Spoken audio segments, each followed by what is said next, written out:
আসসালামু আলাইকুম। যে কোনো মোবাইলের স্ক্রিন লক কিভাবে পরিবর্তন করবেন? আপনি চাইলে কিন্তু আপনার মোবাইলের প্যাটার্ন লক, ফিঙ্গারপ্রিন্ট লক অথবা পিন লকটাকে ১ থেকে ২ মিনিটের মধ্যে চেঞ্জ করতে পারবেন। কিভাবে করবেন আমি আপনাদেরকে দেখাই দেবো। এর জন্য আপনি কষ্ট করে আমার এই ভিডিওটা শেষ পর্যন্ত দেখুন, তাহলে কিন্তু খুব সহজে আপনি এই কাজটা করতে পারবেন। কারো কাছে আপনাকে হাত পাততে হবে না, ছোট হতে হবে না।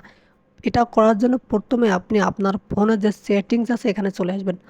আসার পর নিচের দিকে আসবেন, এখানে দেখেন সিকিউরিটি নামে একটি অপশন পাবেন, অথবা আপনার যদি সিকিউরিটি নামে অপশনটি না থাকে তাহলে আপনি সার্চ অপশনে গিয়ে সার্চ করবেন সিকিউরিটি, SECURITY, এইটুকু জাস্ট সিকিউরিটি লিখে আপনি সার্চ করবেন। সার্চ করলেই কিন্তু অপশনটি অটোমেটিকলি চলে আসবে। এখানে দেখেন লেখা আছে সিকিউরিটি বা সিকিউরিটি স্ট্যাটাস। তো আপনি সিকিউরিটি স্ট্যাটাসের উপর ক্লিক করে দেবেন। ক্লিক করে দেওয়ার পর এখানে দেখেন লেখা আছে স্ক্রিন লক প্যাটার্ন। তো আপনি এটাকে চেঞ্জ করতে চাইতেছেন, পিন লক দিতে চাইতেছেন অথবা ফিঙ্গারপ্রিন্ট লক দিতে চাইতেছেন। জাস্ট আপনি এই যে স্ক্রিন লক এখানে একটা ক্লিক করবেন। ক্লিক করার পর আপনার স্ক্রিনে যে লকটা বর্তমান আছে এই লকটা আপনি দিয়ে নেবেন, তাহলে কিন্তু লকটা খুলে যাবে।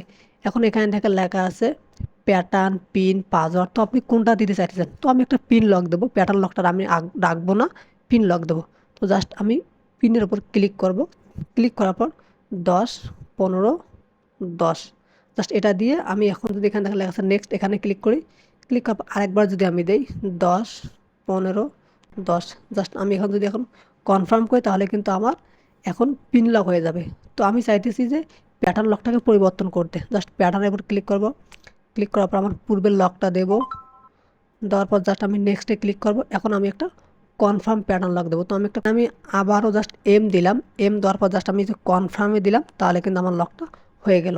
আশা করি আপনি এভাবে খুব সহজে কিন্তু pattern lock, pin lock, password পরিবর্তন করতে পারবেন। ধন্যবাদ সবাইকে ভিডিওটি শেষ পর্যন্ত দেখার জন্য।